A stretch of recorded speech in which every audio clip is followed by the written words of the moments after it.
Thank you for joining us. I'm Paul Wilson. And I'm Chris Ehmke. And this is Diesel Performance Podcast. Guys, we got a special treat today. It's that time of year, Paul. Let's just get right into it. It is. So we have had this guest on, I don't know, a lot. You might be our most popular returning guest. You might have been our most visited on the show, besides maybe Nick. We got Chris Searle from Ultimate Callout Challenge, Diesel Performance Industry Expo. Chris Searle, how the hell are you?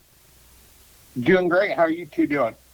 Living the dream, man. Yeah, you said it, man. We got a sale month going on over here at Duramax Tuner, so we've been busy in our day jobs. But not only that, we've also been wildly trying to research everything going on with UCC this year. I'm pumped, man. Well, good. That's what we're hoping. We're be able to bring a couple new items this year. You know, COVID set all us promoters back a little bit, and I think 2023 is going to be a huge year for all of us across the board, all the diesel events out there. You said it. Absolutely. I feel like attendance is going to swell this year. I feel like everybody's ready to get out and go do something cool. God, let's see. Last year was the introduction of the 2-truck teams. Is that right? Last year was the first year you guys did that? Yep, we gave that a shot last year, and be up front, the fans hated it. They were aggressively polite about their opinions of us changing the format. Now, Chris, I want to touch on that. Why do you think that was? Do you think it was due to the influence of some of the competitors and their vocalness, or do you think it was just the actual experience of having to follow the different trucks? What was some of that feedback? You know, I would say, first and foremost, I think there was an area that we mishandled it, really explaining to the fans what it was. You know, our thing was, like we talked about last year, we just wanted to really help promote the diesel performance industry. And as far as the drag racing trucks had went, you know, we had competitors come to us and say, man, it's too hard to build a truck just for the UCC. So we gave that a shot.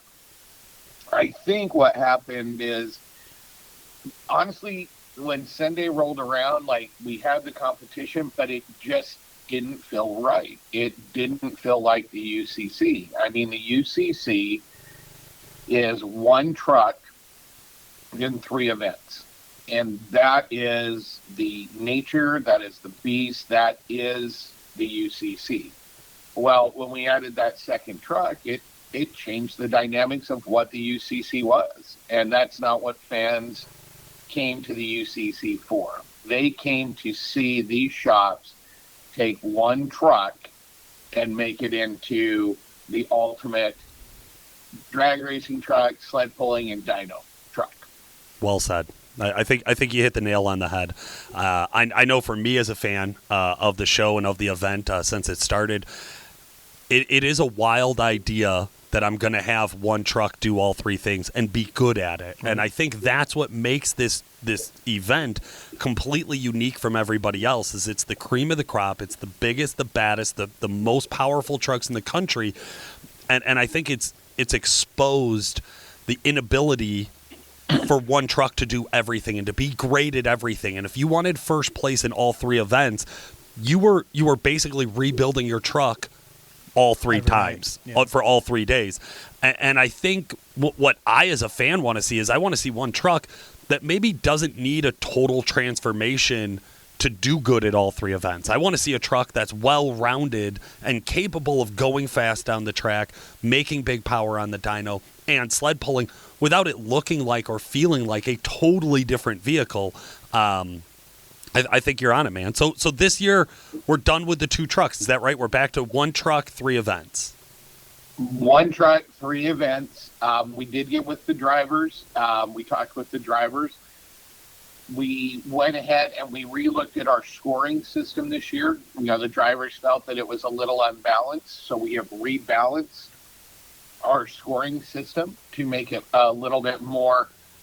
Not one event weighs a little bit more than the other. They literally are all extremely equal, which, like you said, really adds to that competition.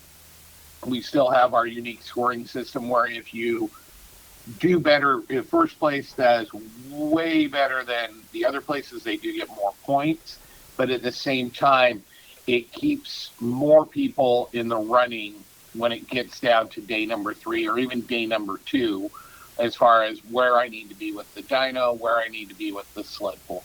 Oh, I love that. Okay. That's something that I think I often lose sight of. I usually just think of it as like, oh, you got first place, so you get the most events. Second place, you get the second most points, blah, blah, blah. But the gap between you and the guy beneath you, that also factors into how many points you got. Yeah, because we want to reward those that do exceed it. And in some ways, we saw the move with the drag racing get so quick, so fast, that kind of put a little bit more there. Last couple of years, we've seen a lot of weight be put back onto the dyno. And, for a couple of years, there was weight on, the first couple of years, there was a lot of weight on the sled pull. Then it shifted over to the drag racing. The last couple of years, it's been really on the dyno. So we just reset the calculations that we have. The drivers have access to the calculator, so they can go in and figure out what points they need, if this happens, if that happens. But it makes them much more even, especially going into 2023. It's going to be, I think the fans are going to see a lot closer race for that overall winner than we've seen in the more people within the running than maybe 3 or 4. I think we're going to have it where by the time we hit that sled pull or hit that dyno, we're going to see a lot of movement in these brackets of people jumping positions. Now, would you say going back to like the one truck, were a lot of the drivers more receptive to that? Did that change the playing field for guys wanting to throw their hats in to be competitive in this event? What was some of that landscape like, or that feedback? It was like any decision you make. You have people that love it. You have people that aren't as big of fans of it. But I think all in all, once we tried it, we try to listen to the fans, to the drivers, to the vendors, and that's why we made that change last year. This was something everybody wanted to try. We tried it. We realized it just wasn't a fit for the UCC, and we've kind of, we've moved back to what the UCC really is. I think because of that, we didn't really lose any of our competitors that we always have coming back, Justin, Tony, Derek, Chris, Wade. I mean, we have those guys, Josh McCormick coming back, but we were also able to bring out, go back to that route of where the ultimate call-out challenges were always calling out new competitors, new things. We did a post earlier this year asking fans, what shop would they want us to call out? We got some responses on that. We've reached out to those guys. A couple of them have accepted the challenge. So really trying to, once again, cater to the fans and the competitors and really focus on what they want to come out the 1st of June, what they want to see to really kick off the summer of diesel. So how many competitors do we have going into 2023? So we have 25 going into 2023 right now. That's a healthy amount. We always have more, but as they as it gets closer, sometimes builds don't quite make the cut in time. Okay. So no, understandable. We hear We've seen that a little early. Yeah, we're gonna get guys who flake out the day before. Oh yeah, and then we're gonna get a few who drop out the week before and things like that. Yeah. It's nice to know that we're coming in with 25 because I think that does give a nice round field to play with. I mean, if you get 15 guys who show up at the end of this, right? Like 15 guys who show up on Friday and they're there to race, that's a lot of action because we know too that a certain number of guys are going to break their truck and be out of the competition on Friday after drag racing, and a certain number of guys are going to blow up on the dyno and send a piston to the moon on Saturday. And then sled pull time, there's going to be somebody who spent all night Saturday staying awake to try to rebuild the truck or build a truck or fix a problem and get their asses back out there on Sunday. So it's always wild to see. You start with 25. Here we are 2 months out roughly. Right. It's going to be crazy to see who's still there on Sunday and able to actually sled pull. Yeah. Now, and that's always the fun of the day. Now, with this going on, we've also seen the DPI Expo go through changes, the Show and Shine go through changes where it's located, the burnout pit, the different things going on at the show, during the show. I think we've done fan dyno before and things like that. What can people expect to show up who are spectators just going to check out the expo? Well, we have obviously the UCC going on, the expo. A lot of acquisitions this year, so the expo is going to have a little bit different look to it, but still just as many vendors, things to look at. We obviously team up with Firepunk and run the ODSS series at the UCC that weekend as well, so we've got that coming back. We are going to team up with the Northwest Dyno Circuit again, offer the fan dyno on Friday. In addition to that, Wrenchworks is bringing back the burnout pit. So we will have the burnout pit Friday evening after the drag racing and the UCC guys and the ODSS qualifiers. And that's presented by Smeating Diesel. In addition to that, this year on Saturday night, the guys over at Fleece and Hot Shots have stepped up, and we're actually going to have a fan sled pull Saturday night for the 2.6 and the 3.0 class. Oh, it's been something that the fans have been asking for, so we're dipping our toes in it, and we actually are moving the sled pull track this year. We will actually have the sled pull track right in front of the drag racing strip. So Saturday night after ODSS is racing, fans can sit right there in the bleachers, and we have a sled pull going on right there in front of the bleachers for them. So is that going to be in like in between the fence and the track? Yep, where that grass is. We're paying to have the track pull up the grass, and we're going to build a track for a week, and then we're going to have them tear the track down and put grass back down so it looks pretty for all their other events. Oh my God. That's wild. But that's awesome. Yeah, but that's also been something that, we've, I know I've heard a couple guys talk about in the past, especially with the addition of ODSS, seeing the biggest and baddest drag racing trucks now getting the spin on the sled pull stuff. I mean, that's a really nice widespread of diesel action packed up in a weekend. I mean, and not only that, but it's so convenient to be able to right be there. I mean, yeah. I will say Sunday, the Trek Out Sunday, if you're a vendor and you want to go watch the sled pulls, it's always been tough because Sunday's pretty light on the expo. Just about everybody who's at UCC wants to go see the sled pulls. Right. It's the culmination of everything you've wanted to see. So it's hard to pass that up. So I think it's really, really cool that it's going to all be right there. Everybody's together. Man, and also Saturday night sled pulls. It's been a while since I've been to a Saturday night sled pull. That's like my favorite. Now, I will say, this area of the country, sled pulling on a Saturday night, I immediately feel like this is going to run until 2:30 in the morning. Am I wrong, Chris? Every time we've been to a sled pull that runs in this area of the country, yes. It is, you are going to be there all night. Is that kind of what you guys are planning? I mean, how many trucks are pulling in 2.6 and 3.0? So this is kind of a new thing for us. We're still working it out with, basically we've seen that Chase at Fleece reached out to us. Obviously Hot Shots has always sponsored the sled pulls for us at the event. And they hooked us up with a pulling league called Epic Pulling League. And for the last 2 weeks, honestly, between myself, the Fleece team, the Hot Shot team, Tony Hewitt, who's helped with the track in years past, and the whole team over at Epic, like we're trying to get everything in order. It will go off, but right now we're just getting those fine-tuned things so we can make that announcement of what we've got. But I know from the Epic Pulling League, they said all their 2.6s and 3.0s, they said they don't see why all of them won't be there. I have no idea how many trucks that is, but I'm excited for it. I mean, that's one of the cool things about the UCC over the last couple of years is how the industry has really embraced it.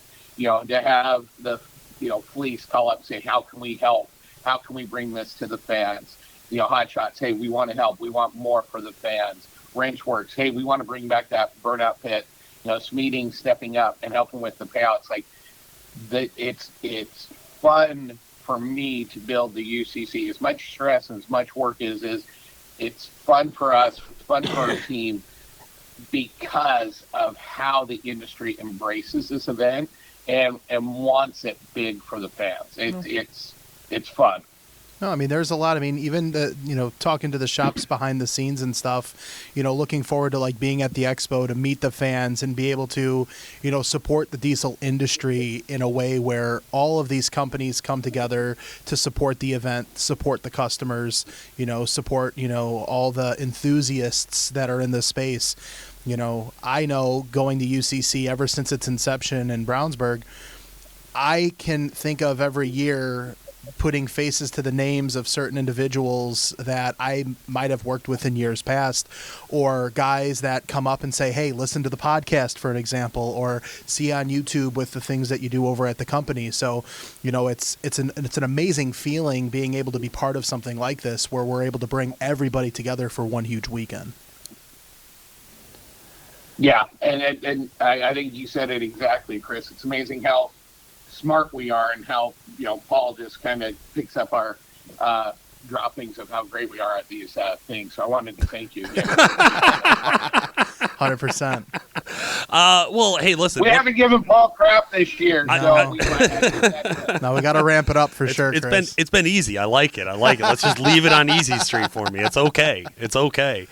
No, I mean, UCC, this is the pinnacle of diesel performance, in my opinion. If you want to go and see the best of the best and the biggest show in the world around diesel pickup truck performance, this is it. So it's hard to imagine that it's not always evolving and it's not always growing and it's not always getting better and better and better, because I think it is year over year.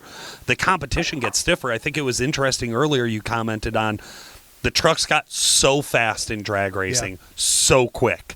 I've always laughed about ODSS and prior some of the other circuits that have run, NHRDA and whatnot, where every season those guys are out breaking records. I can't remember the last time we had a drag race season where somebody didn't break a national record from the year prior. Your opener and your closer. Like it's every time. And UCC, I think what's been really cool about seeing the addition of the ODSS racing at the UCC event is watching the competitors. Not only so they draw a number in the morning on Friday morning to decide what order they have to go in down the track, right?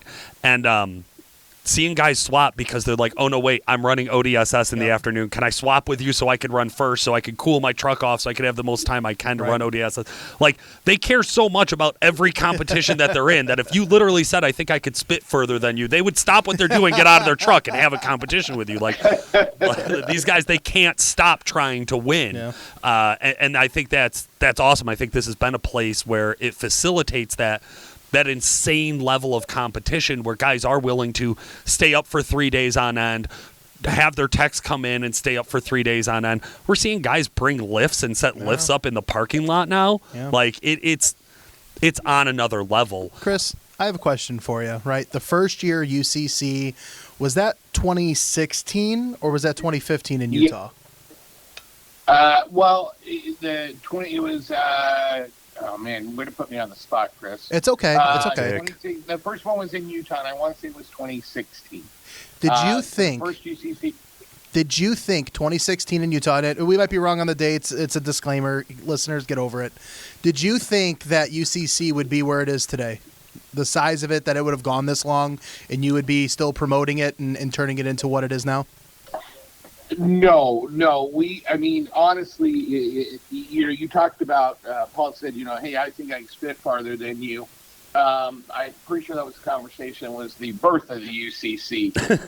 At the time when we started, you had the Midwest with dyno numbers, and you had the us in the Mountain West with our dyno numbers, and there's a question on elevation and, doing the numbers. And that is how the UCC started. And we through that weekend together. Actually, James Brendel did, and Heidi and I came in, during that, but more towards the end, and came down and watched it. And that's how that got started. Well, let's get everybody together. Same playing field. We're playing in the same thing. And we remember sitting there with our 12 vendors that we literally had to do it at 3 locations because we didn't have a facility big enough. So vendors every night would pack up their stuff and go set it up at another spot, spend the day, pack it up, go move to another spot.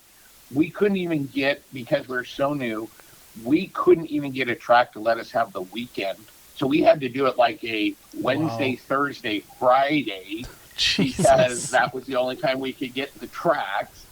And but I still remember we were obviously doing sharing it. It was going on. It hit the internet and blew up. And I believe it was. I think it was Chase Fleece actually bought an airplane ticket and flew out to see the event in those 3 days because how big it had hit. And no, none of us. We've always said we've been very blessed. It was lightning in the bottle for us. We were in the right place at the right time, and it's just been an amazing ride, and we're excited to keep it going as long as we can. Absolutely. Well, I think one of the most exciting parts of this weekend has been the chase for 3,000 horsepower, and now we've seen it. We've seen 3,000 horsepower at UCC, confirmed, backed up. Everybody was there. It was on the same dyno everybody else ran on. It's indisputable, which we've seen other guys hit 3,000 to the wheels, and there was disputes, regardless of where you land on that argument. You've also seen over like the last, I'd say this last calendar year, it wasn't that long ago, Chris brought up Wrenchworks, but Greg Abarella and his race truck, 23 and 2400 horsepower backed up 2 different times on 2 different dynos.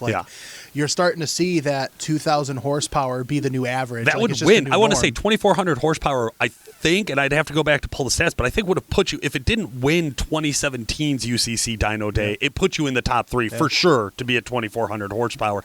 And now YouTubers are doing it. Yeah. And not to downplay Greg. Not to downplay Greg A. We've interviewed Greg A. We've talked. We love Greg A. There's no question there. But it took a shop. It took a fully dedicated shop with years of performance experience to get to achieve that. to hit 2,300 horsepower a few years ago. We're talking about 5-6 years ago. Not even, And now guys are out there crushing it. In a more DIY atmosphere. I think is what I'm saying. We've seen people come into this and crush the competition. We want to give a shout out to Levon, right? The 3 back-to-back, 2 back-to-back. I forget what it was. He had 3 back-to-back. 3 back-to-back. Then Ziegler, 2 back-to-back. You had Derek Rose in there. Yeah, Derek Rose. I'm sorry. You're right. And Ziegler. Yeah, Derek, unfortunately, Derek was always there. That was the greatest thing watching Levon and Derek those first 3 years. I remember interviewing. I go, I still got my hat in for Derek. I got Phil Derek so close. And then Derek had his year. Yeah. And Tony Burkhardt blows up on the dyno, and they rebuild their truck and have it ready for the sled pull the next day. And that's the talk of the town. And I'm like, that was Derek has even joked about that. He's like, well, I went to UCC, but that UCC they talked about they didn't mean winning it. There's something about a father-son story that just, I think, pulls at the heartstrings, right? It's hard to look at Tony and Tyler and be like, well, fuck those guys. It's really, if they were here, I would say it, but it's hard to be honestly say that. Yeah, and then you have Justin that went back-to-back after that. Yep. And like I said, the huge thanks to the competitors. Like I said, Justin, Derek, Levon, they have also been the voices that we've listened to, that we've reached out to of how do we improve this, what makes it better. And like I said, you guys put way too much grace on me for what I do, because this show at the size it is, I'm just orchestrating the cats, but it's really the industry that makes this show what it is. From the manufacturers and competitors to the fans. The feedback we got from the 2 trucks, like I said, we took it with a grain of salt. Fans are fans, and I'll be honest, some of the true diesel fans are some of the greatest people you'll ever meet.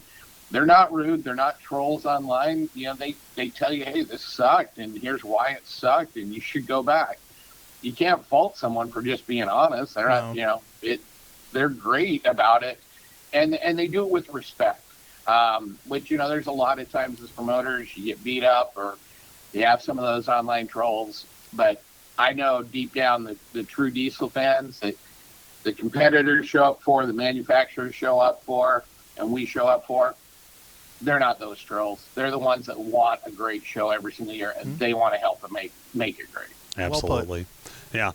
Speaking of making it great, the Show and Shine, I think, has probably become the largest Show and Shine. Do you think it's the largest Show and Shine for trucks in the country? I mean, it's got to be damn close if it's not. We're trying for that.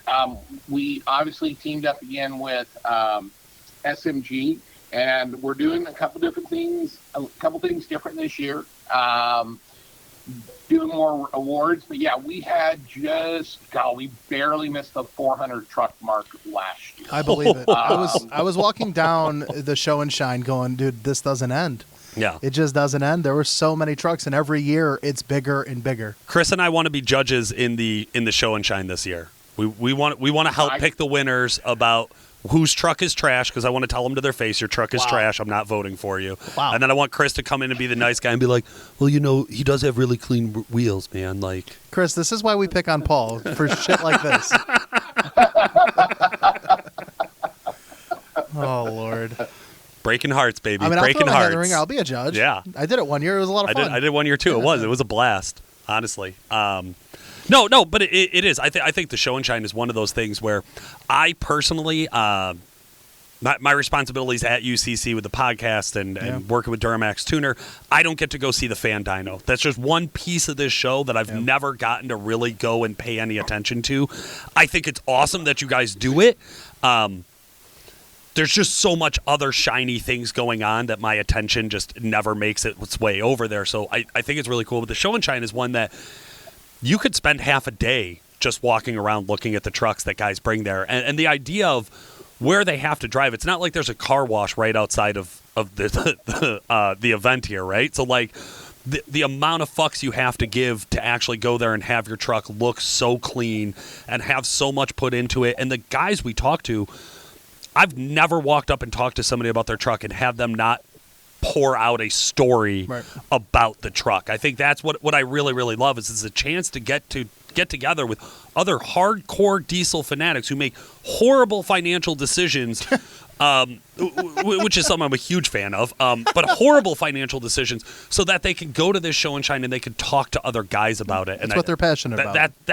I love that. I love that lack of logic to have a passion, to have a love for something. That means a lot to me. I think that really shows somebody who cares. Yeah. Well, I think that's what the fun part about the UCC is we bring all those diesel interests together. Like you said, you don't get to see a lot of the dyno, or you may not be a big dyno fan, but you're a drag racing fan, or you may be a Show and Shine person more so than this, but you get to come and see and sample. It's like a sample day at Sam's Club or a Costco. You just get a little bit of everything as you walk around. Absolutely. And then I think the one thing we haven't talked too much about is the sled pull. And the sled pull in the past has been brutal. We've seen guys pick their drive shafts up over their head after a pull, and we've seen weight boxes come off the front of trucks. I want to say we damn near saw a tire come loose one year. But it is, and it's always, to me, what I love about the sled pull at UCC is it's always a surprise, because I can't think of last year as an exclusion, I can't think of the last UCC competitor that showed up with a sled pull truck. Right. They show up with a drag race truck, or they show up with a dyno truck, and then they drag race it, then they dyno it, and then they have to figure out, how do I get this thing through the dirt with this big heavy trailer behind me? And that's always, I think, a recipe for wild. That's just a recipe for some sort of chaos to happen. It's by far my favorite sled pull to go to, because there is almost a guarantee baked into it that something crazy is going to happen. Yeah, it seems like every year that sled pull seems to be that moment of something, like you said, happening every single year. I mean, and not just always bad. Sometimes they're just fun. I mean, we've talked about this before. It's still one of my highlights, watching Power Driven pull up with the 6-cat tires. I was just going to bring them up. I thought they were going through the woods that year. Forget the end bales. Like, I thought they were driving that thing to town. Like, it was cooking. I've never seen a sled pull truck look like that after everybody else, by the way, had been brutalized by that track. Yeah. So, I mean, there are. I mean, I think that's the part of the UCC that makes it so much fun is, I think each year you can go back and there's 2 or 3 moments that really, set it apart, that really define that year of something amazing happening. Like I said, whether it's the power driven with the 6-cat tires, Tony rebuilding the whole truck, LeVon winning 3 in row, Derek Rose replacing 4 transmissions on day 1, while drag racing. Justin Ziegler and his infinite amount of family parking passes that he asks for every year. There's always something memorable about the UCC. Definitely. I love that. I'm excited. What else can we look forward to? What do you think is another highlight maybe that we haven't asked you about yet?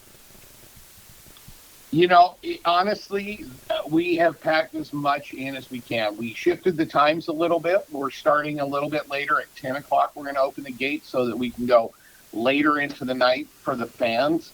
Not a huge change, but we hope that makes it a little bit more convenient for fans that, may have something they got to get done on Saturday or, Friday.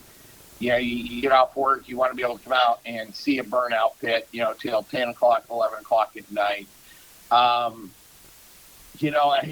Like every year, it's work, and I always joke that, like, the week before I get there, I'm so done with the UCC. I hate it with every fiber of my body. And Thursday rolls in, and that's when the competitors and the sponsors start rolling in, and my whole attitude changes. And then come Friday morning when the fans hit, it's like, this is why we do this. This is it. This is, no matter what happens this weekend, Friday morning when those gate opens, that's my favorite part of the whole time, is seeing everybody again.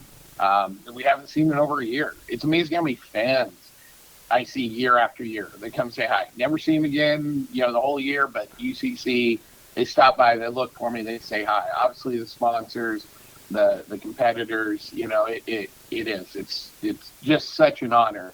Like I said, everybody on the UCC team feels that way. We're just really honored to be this involved in an industry that we love, that the fans are passionate about, and it's a great experience. That's right. If you haven't got your tickets yet, get online, get your tickets for UCC. You're going to want the 3-day pass. Don't cheat yourself out of it. And the dates are, Chris? They are June 2nd, 3rd, and 4th. Love it. All right, guys. So we will see you there. Chris and I will be at UCC ourselves. We'll be around kicking Chris Searle in the shins and talking shit. I'm pretty sure it's going to be C² kicking you in the shin. We'll see. I got good jumps. You don't know. Shit. For today, this has been Paul Wilson. And Chris Ehmke. Thanks for listening. Thanks for joining us today, guys. This has been Paul Wilson. And Chris Ehmke. Make sure to like and subscribe, and we'll talk to you again soon. Well, hey, listen. We haven't given Paul crap this year, so we might have to do that.